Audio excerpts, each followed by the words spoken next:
오늘은 드디어 이스라엘 백성이 시내산에서 떠나서 처음으로 이동하는 그 내용이 수록이 되어 있습니다.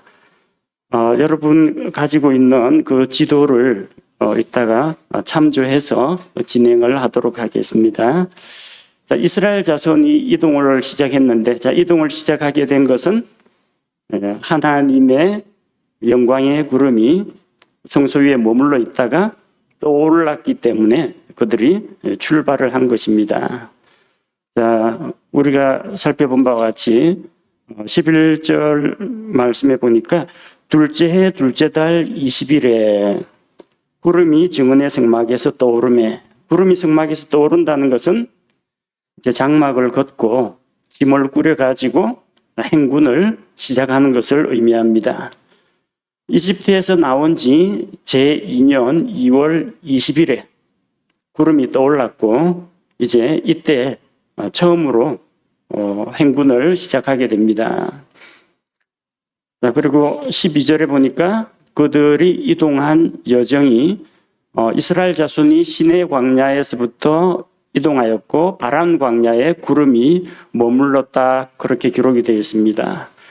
자, 이 말씀을 보니까 시내 광야에서 바란 광야까지 단숨에 간 것처럼 보일 수도 있습니다. 그러나 이스라엘 자손이 시내 광야에서 바란 광야까지 한 번에 이동한 것이 아니라 중간에 여러 경유지를 거쳐서 지나가게 됩니다. 여러분 나눠드린 지도를 한번 살펴보면서 지금 어디에 와 있는지 한번 확인해 보도록 하겠습니다. 자, 지도 가운데 뾰족한 그 삼각형 모양으로 생긴 것이 바다로 나와 있죠. 그 부분이 이제 시내 반도입니다. 그리고 시내 반도를 기준으로 왼쪽이 이집트가 있는 곳이고요. 그 오른쪽이 미디안 쪽입니다. 자, 이 시내 반도 왼쪽과 오른쪽에 푸른색으로 되어 있는 게 바다입니다. 저 위쪽에 있는 푸른 바다는 대해라고 부르는 큰 바다 지중해고, 이 아래쪽은 홍해인데 왼쪽 편에 있는 이집트와 시내반도 사이에 있는 게 수에즈만이고, 오른편에 있는 시내반도와 미디안 광야 사이에 있는 것이 아카바만입니다. 그래서 이집트에서 나왔을 때 출애굽기에서 다룬 내용은 어디까지 다뤘느냐면은 이집트에서 나와서 왼쪽에 있는 빨간 화살표를 따라서 시내산 호렙산에 온 것까지, 거기서 하나님께서 율법과 성막을 주신 것, 거기까지 우리가 다루었습니다. 그리고 민수기에서는 이제 시내 광야에서 어떤 일들을 했는지 기억나시죠? 주의 명령을 따라 유월절도 지켰고, 또 성막을 거룩하게 구별하기도 하고, 예물을 드리기도 하고, 각 지파의 우두머리 통치자를 뽑아가지고 누가 각 지파를 이끌 것인지 그 대장들을 임명하기도 하고, 그런 일들이 쭉 있었고, 그리고 이스라엘 백성을 계수하고 또 레위 자손들을 계수하고, 그래서 레위 자손들에게 각기 업무를 나누어 맡기는 그런 여러 가지 일들이 있었습니다. 그게 시내산 주변에 있는 시내 광야 그 주변에서 지금까지 계속 사건이 진행됐던 겁니다. 그리고 시내산에서 북쪽으로 쭉 올라가면은 파란색 화살표가 이게 소용돌이 치는 게 있죠. 그 부분이 바란 광야고, 파란색 화살표와 빨간색 화살표가 동시에 가리키고 있는 것이 이제 가데스 바네아입니다. 시내산에서 바란 광야까지 이동하였다라고 했는데, 간단히 요약하면은 이제는 시내산에서 떠나서 저쪽으로 이동하였다는 말인데, 그 중간중간에 경유지들이 있다는 것을 알 수가 있습니다. 우리가 읽은 오늘 33절 말씀에 보면은 33절 말씀에서는 그들이 주의 산에서 떠나 사흘 길을 갈 때라고 했습니다. 시내산에 떠나서 사흘 길을 갔다고 했습니다. 그때 주의 언약궤가 그 사흘 길에서 그들 앞에서 갔다 기록이 됐는데, 차례차례 어디를 들르느냐 하면요, 시내산에서 출발해서 민수기 11장 3절에 보니까 민수기 11장 3절 그가 그곳의 이름을 다베라라 하였으니 이는 그들 가운데에 주의 불이 붙었기 때문이더라. 백성이 불평할 때 하나님께서 그들을 징계하셨습니다. 그래서 주의 불이 그들 가운데 붙어서 원망하고 불평하는 자들을 소멸을 시켰습니다. 그 사건이 지도에 시내산에서 다베라로 이동합니다. 다베라에서 기브롯 핫다와로 이동하는데 기브롯 핫다와는 앞으로 살펴보겠지만 이스라엘 백성이 고기가 먹고 싶다. 그래서 하나님께서 메추라기를 주시는데 탐욕을 부린 그 백성들이 메추라기를 미처 다 씹어 삼키기도 전에 주의 진노가 임해서 그들이 죽고 맙니다. 그래서 탐욕을 부린 자들을 거기에 매장하였기 때문에 그 지역을 기브롯 핫다와라고 불렀습니다. 그리고 거기에서 이동해서 이제 하세롯으로 이동합니다. 민수기 11장 35절에 보니까 백성이 기브롯 핫다와에서 이동하여 하세롯에 이르러 하세롯에 거하니라. 하세롯에서 어떤 일이 일어났느냐?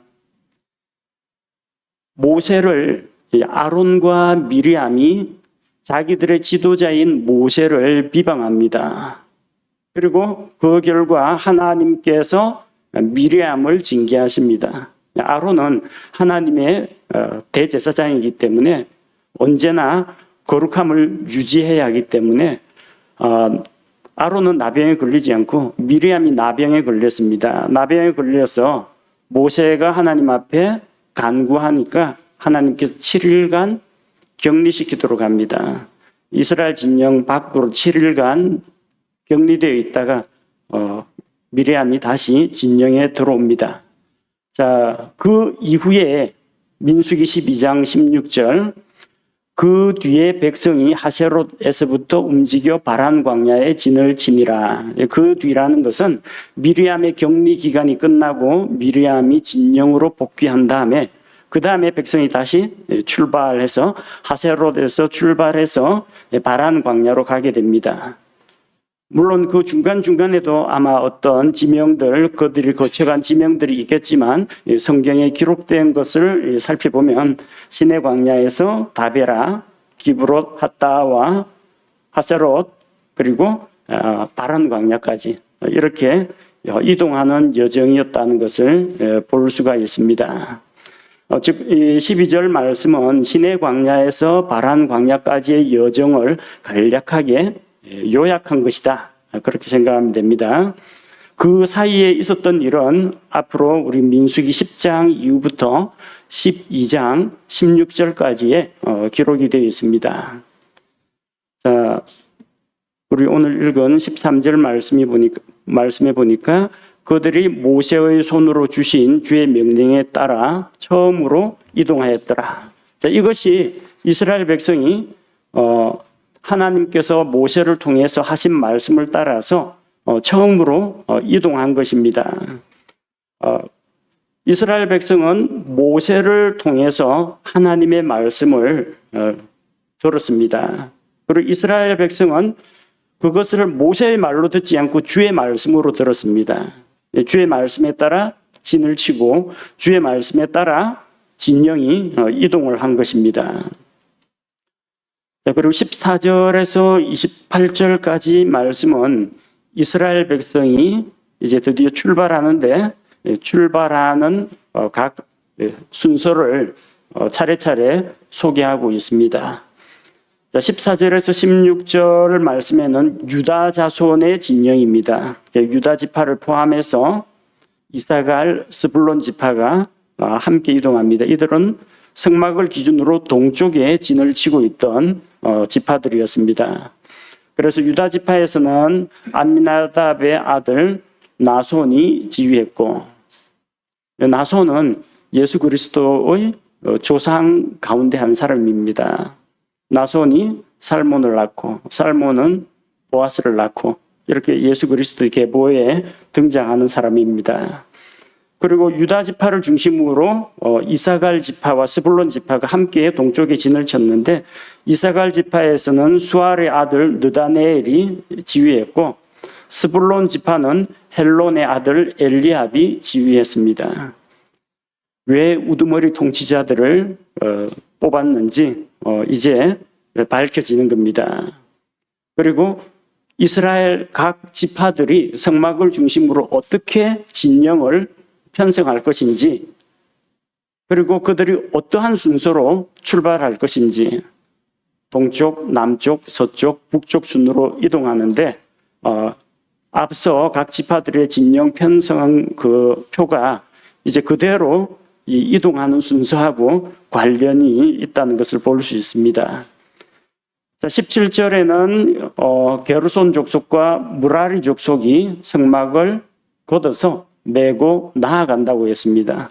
자, 동쪽 지파가 이동한 다음에 그 다음에 남쪽 지파가 이동할 걸로 생각했는데 남쪽 지파는 잠깐 기다리고 제사장들이 레위의 아들들이 이제 하나님께서 맡기신 대로 성막을 전부 분해해가지고 짐을 꾸려가지고 각기 맡은 짐들을 가지고 이동합니다.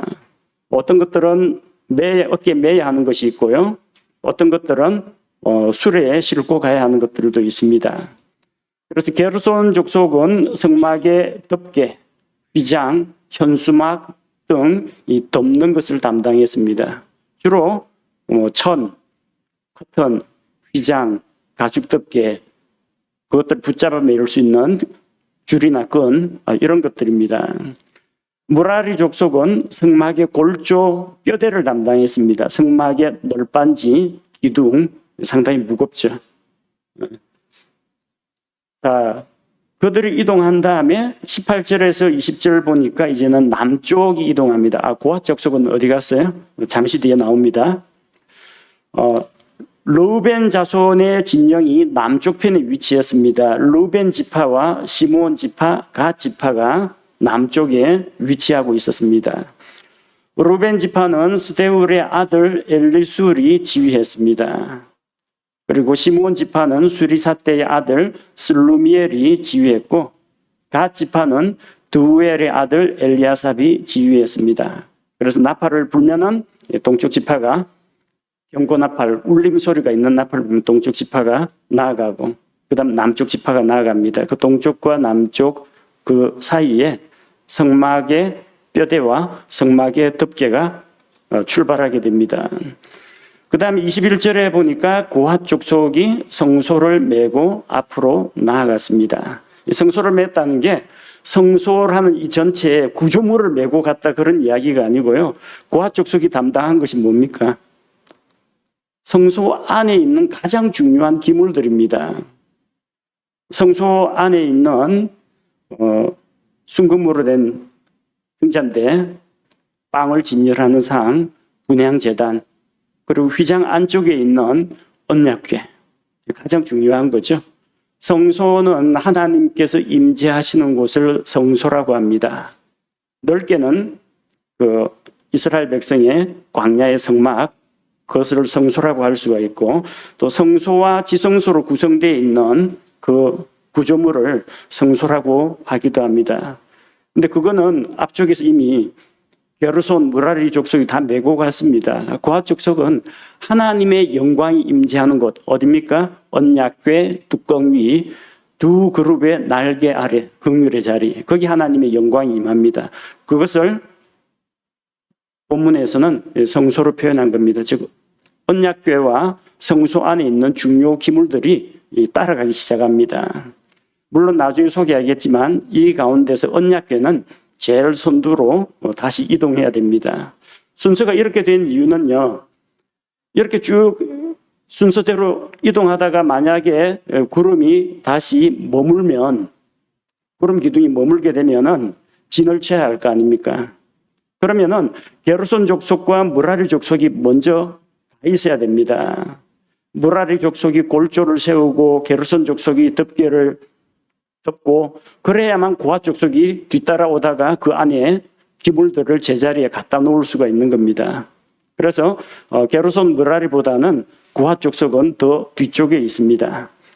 그런데 이제 길을 안내하고 찾기 위해서 주의 언약궤가 항상 앞장서서 갔습니다.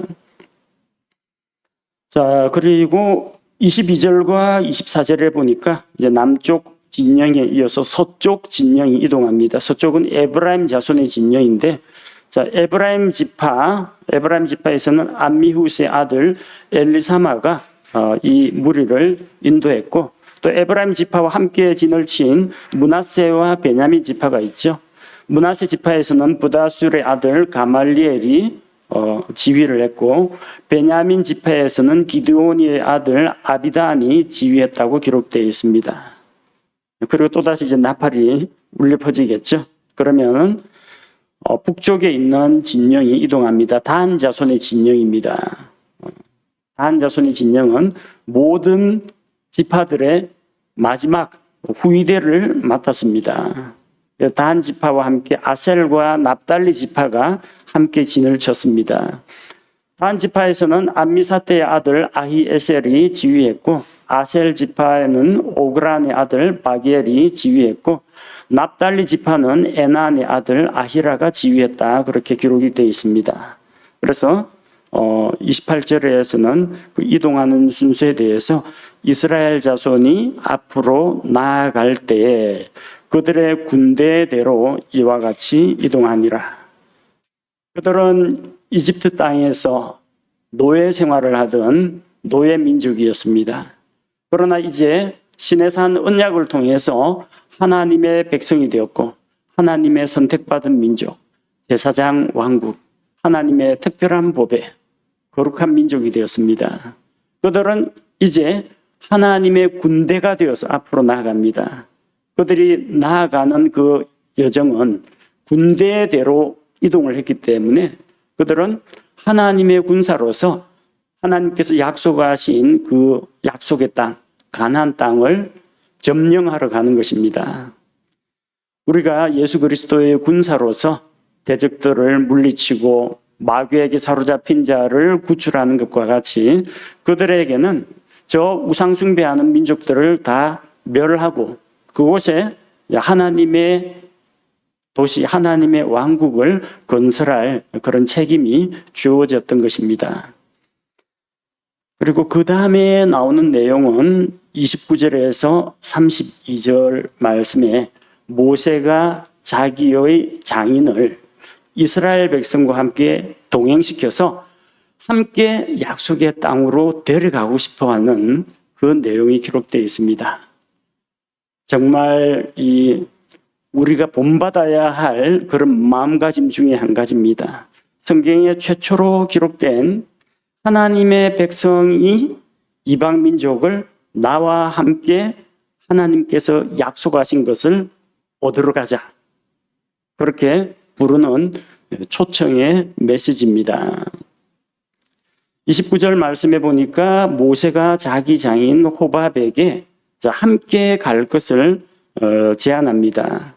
29절에 모세가 자기의 장인 미디안 족속 라구엘의 아들 호밥에게 이르되, 호밥이라는 이름 이외에 모세의 장인 이드로, 르우엘이라는 또 다른 이름도 있습니다.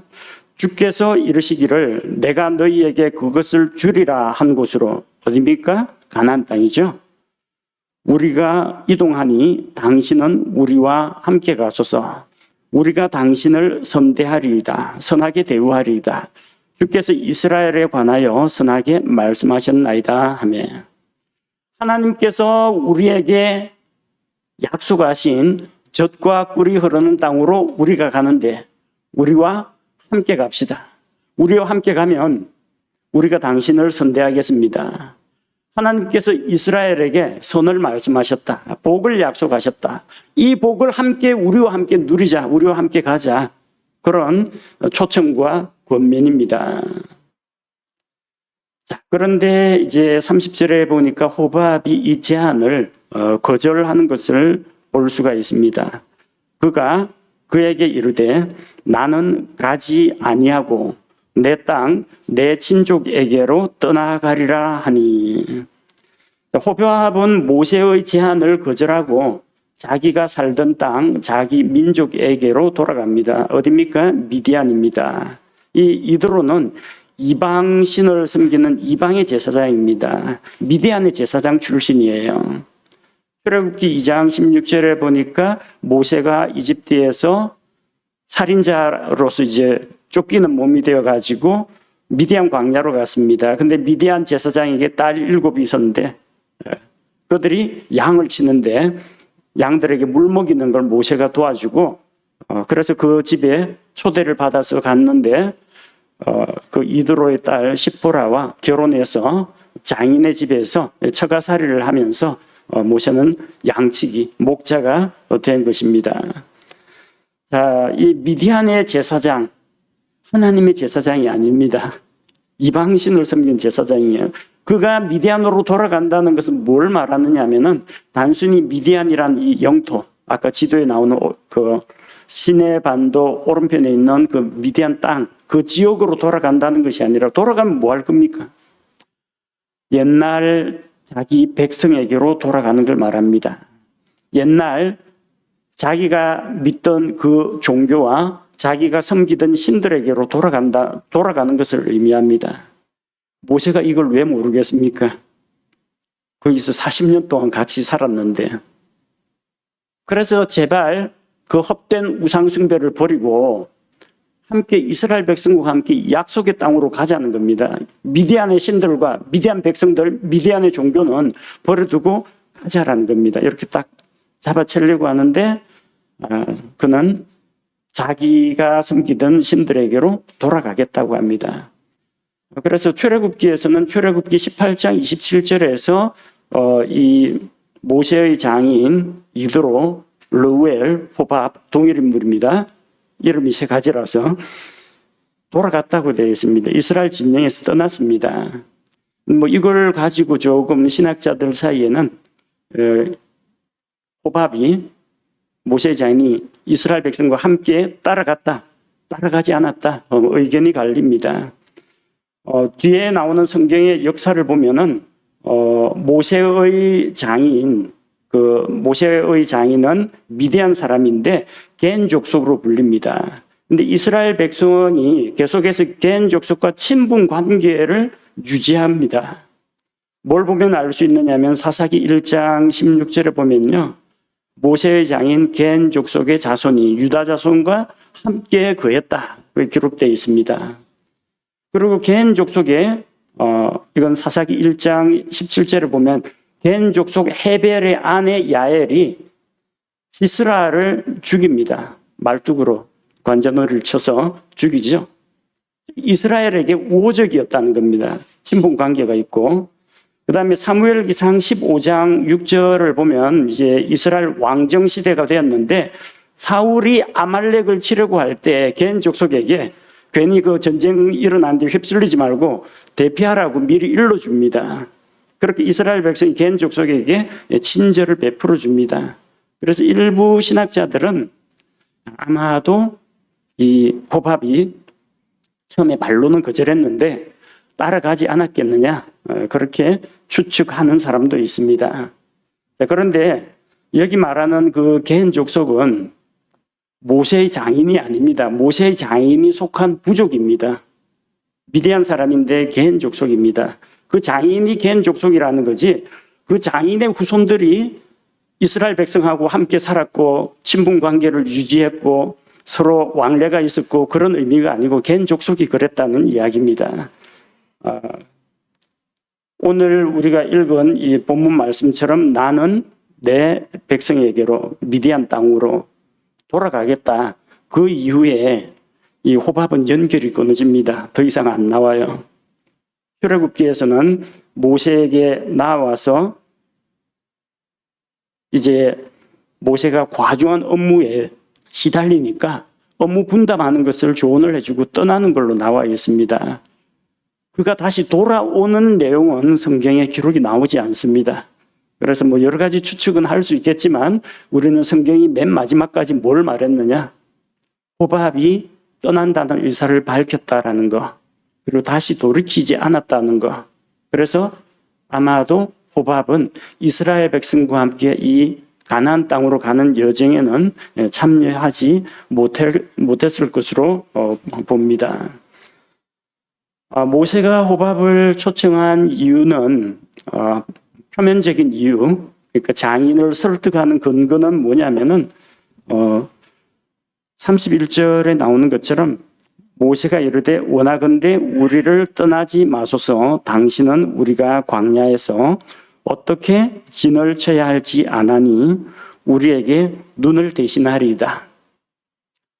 그 사람을 붙잡는 좋은 방법이 뭐겠습니까? 나는 당신이 필요합니다. 도와주세요.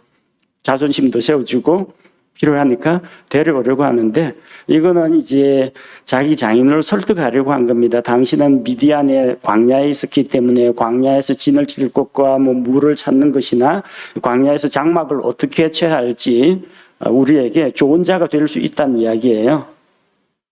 그런데 실은 이 필요가 없습니다. 어디에 진을 칠지는 모세의 장인이 알려주는 게 아니에요. 누가 알려줘요? 하나님의 구름 기둥, 불 기둥으로 인도하십니다. 어떻게 진을 칠지 하나님께서 알려주시고, 어디에 물이 있는지, 없으면 물을 어떻게 얻을지 모세의 장인이 알려주는 게 아닙니다. 하나님께서 알려주십니다. 그럼에도 불구하고 모세가 자기 장인 이드로를 끌어들이기 위해서, 설득하기 위해서 우상의 부족에게로 돌아가지 말고 하나님의 백성과 함께 가면서 하나님의 율법을 지키면서 약속의 땅에 가서 우리 함께 거하자, 이렇게 초대한 겁니다. 자, 32절 말씀해 보니까 당신이 우리와 함께 가면 참으로 주께서 우리에게 어떤 선한 일을 행하시든지 우리도 당신에게 바로 그렇게 행하리이다 하니라. 하나님께서 이스라엘에게 선을 베푸시고 복을 주시는 대로 당신에게도 그것을 함께 나눠주겠다는 이야기입니다. 참 아름다운 초청의 말인데, 이스라엘 백성이 누리는 복을 모세는 자기 장인도 누리게 되기를 원했던 겁니다. 여러분, 이런 마음을 품고 있습니까? 내 장인이 아직 구원을 못 받았다. 내 시어머니가 아직 구원을 못 받았다. 내 형제 중에 누가 아직 구원을 못 받았다. 그럴 때 그런 사람들에게 여러분 어떻게 하시겠습니까? 우리는 천국을 향하여서 나아갑니다.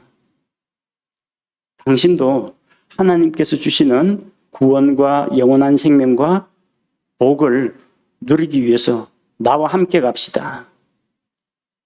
이렇게 초청할 수 있는 마음의 준비가 되어 있습니까? 이런 점에서는 참 모세가 신약 시대로 말하면 복음 전도자와 같은 그런 마음가짐을 가졌다는 것을 우리가 미루어 알 수가 있습니다. 그러나 이제 아무리 모세가 좋은 말로 권면을 하더라도 호밥이 싫다고 하면은 어쩔 수 없는 겁니다. 우리가 아무리 예수 그리스도를 믿고 구원받고 영원한 생명을 누리고 하나님의 자녀가 되고 천국에 들어가고 열심히 이야기해줘도 당사자가 그 초청을 거절하면은 어쩔 수가 없는 겁니다. 우리에게는 사실을 알려주고 권면할 책임까지는 있지만 그의 마음을 어떻게 이렇게 딱 바꿔가지고 그의 마음을 잡아채가지고 강제로 데리고 올 수 있는 그런 재능은 없습니다. 증인은 그냥 증언만 똑바로 하면 됩니다.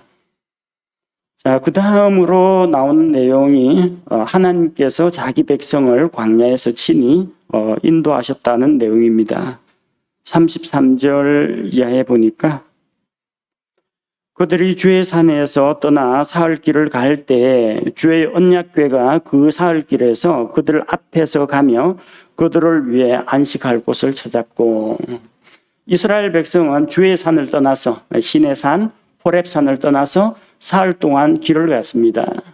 원래 이 언약궤는 하나님의 성소 가운데 지성소에 있던 기물입니다. 성물입니다. 고핫 족속이 매야 됩니다. 아까 출발하는 순서 봤죠? 고핫 족속이 성소를 메고 갔다라고 기록되어 있습니다. 그런데 그 가운데서 등잔대라든지 분향재단이라든지 빵 진열하는 상은 그대로 두고 뭐만 언약궤만 최선두로 나아갑니다. 왜냐하면 하나님의 언약궤는 정말 이스라엘 백성이 진을 칠 때는 그 가운데 한가운데 있습니다. 모든 존귀와 영광과 이스라엘 백성의 관심에 거기에 집중돼야 합니다. 이스라엘 백성 전체가 언약궤를 딱 에워싸고 보호하듯이 진을 쳤습니다. 행군할 때에도 이것을 하나님의 언약궤를 딱 보호해야 되는데 하나님께서는 사람들한테 보호받아야 될 만큼 그렇게 연약한 분이 아닙니다. 오히려 하나님께서 자기 백성을 보호하셔야 됩니다. 언약궤는 그들보다 앞서 나아갔습니다. 앞서 나아가서 이스라엘 진영 맨 앞에서 길을 인도하고 쉴 곳을 찾았습니다. 이것이 하나님의 인도입니다. 보통은 보면은 이방 신들을 섬기는 그런 행사들 보면요. 앞쪽에 막 악기 연주하고 무리들이 딱 가고 뒤에서도 막 환호하면서 휘두르면서 뒤따라가고 한가운데 이 신상 같은 것들을 메고 쫙 갑니다. 그렇게 해가지고 이 자기들이 섬기는 이 우상의 위대함을 과시를 합니다. 이방 신들은 이방신을 섬기는 자들은 그렇게 합니다. 그런데 하나님은 주는 우리의 목자가 되십니다. 예수 그리스도는 선한 목자이십니다. 선한 목자는 양들을 쫙 앞쪽에 전위대, 후위대, 양옆에 호위대 이래가지고 어험하면서 양들의 호위를 받으면서 가는 게 아니고요. 목자가 맨 앞장서서 갑니다. 우리에서 양들의 이름을 하나씩 불러내고 그리고 목자가 가면은 양들이 목자의 음성을 아는 거로 따라가고 타인의 음성은 알지 못하기 때문에 타인을 따라가지 않습니다. 예수님께서는 앞장서서 가십니다. 앞서 가신 예수님 바라보면서 우리도 주님이 걸으셨던 그 길을 뒤따라가는 그런 성도들이 되어야 합니다. 자, 34절 말씀해 보니까 그들이 진영에서 나갈 때 낮에는 주의 구름이 그들 위에 있었더라. 그들이 앞으로 나아갈 때 주의 구름이 그들 위에 있으면서 그들에게 방향을 제시해 주시고 그늘을 만들어 주시고 그들의 발걸음을 인도하셨습니다. 그래서 하나님의 궤가 앞으로 나아갈 때 모세가 하나님 앞에 부르짖었습니다. 35절에 궤가 앞으로 나아갈 때는 모세가 이르되 주여 일어나사 주의 원수들을 흩으시고 주를 미워하는 자들이 주 앞에서 도망하게 하소서 하였고 거룩하신 하나님 영광의 주님께서 나아가시는데 그 앞에서 원수들을 모두 격파하시고 대적들이 모두 다 숨고 도망가고 물러가게 하시기를 구했습니다. 그리고 36절에서 궤가 안식할 때는 언제 안식해요? 자, 구름이 이동하는 것을 멈추고 머물 때 그때는 그가 이르되 오 주여 이스라엘의 수많은 자들에게로 돌아오소서 하였더라. 그래서 주의 언약궤는 다시 이스라엘 백성이 머물 때 회중의 모든 지파의 정중앙에 자리 잡고 성막을 중심으로 이스라엘 백성이 둘러싸서 진을 쳤습니다. 오늘 우리가 이스라엘 백성이 이동하는 그 여정을 통해서 몇 가지 살펴볼 것이 있습니다. 모세는 영적 지도자로서 하나님으로부터 말씀을 듣고 백성에게 그 말씀을 그대로 전달했습니다. 거기에는 개인의 어떤 사적인 감정이라든지 자기의 잔꾀라든지 다른 사적인 생각은 들어가지 않았습니다. 순수하게 하나님의 말씀을 전했습니다. 즉 지도자의 역할은 하나님과 긴밀히 교제하는 가운데 하나님의 음성을 잘 듣고 주의 말씀을 통해서 자기가 먼저 은혜 받고 그것을 회중에게 다른 사람에게 함께 나누어주는 역할이라는 것을 볼 수가 있습니다. 모세는 이방인인 미디안의 제사장 호밥을 하나님의 백성 가운데로 초대했습니다. 하나님께서 우리에게 약속하신 것을 얻기 위해 약속의 땅으로 가는데 당신도 우리와 함께 갑시다. 하나님께서 우리에게 선을 베푸시는 대로 우리가 당신을 선하게 대화하겠습니다. 우상의 부족을 떠나서 과거에 믿던 이방신들과 이방 종교를 떠나서 하나님께로 돌아오라는 이야기입니다. 함께 가자는 이야기입니다. 모세가 자기 장인을 초청한 것처럼 우리도 사람들을 초청해야 합니다. 하나님께서 우리에게 약속하신 구원과 영원한 생명과 천국, 이것을 우리만 누릴 것이 아니라 다른 사람도 함께 누릴 수 있도록 복음을 통해서 주님 앞으로 초대해야 합니다. 이것이 우리 신약교회 성도들이 담당해야 할 몫이라고 생각합니다. 함께 기도하겠습니다. 하나님 아버지, 오랫동안 시내 광야에서 머물면서 회중을 계수하고 레위 사람들을 계수하고 또 아론의 아들들 그 각 가족들 가문을 조사하고 그래서 각자에게 일을 맡기고 이제 드디어 하나님의 군대가 되어서 이스라엘이 첫 발걸음을 내딛었습니다. 그들이 가는 발걸음마다 주님께서 친히 언약교회와 함께 앞장서서 가시며 그들 앞에서 길을 찾고 물을 내신 것을 우리가 성경에서 바라봅니다. 우리 삶 가운데에서 그리스도의 군사가 된 우리가 주님을 위하여 믿음의 행진을 할 때 우리보다 친히 앞서가시고 우리의 발걸음을 인도하여 주옵소서. 주님께서 가라고 할 때 가고 멈추라고 할 때 멈추는 순종하는 그리스도인이 되게 하옵소서. 우리가 걸어가는 인생 여정에서 만나는 수많은 불신자들, 이방인들을 우리가 가는 믿음의 대열에 초대하기를 원합니다.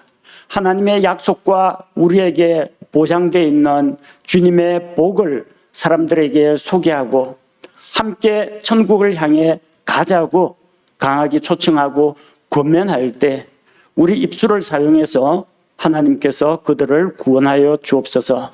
예수님의 이름으로 기도합니다. 아멘.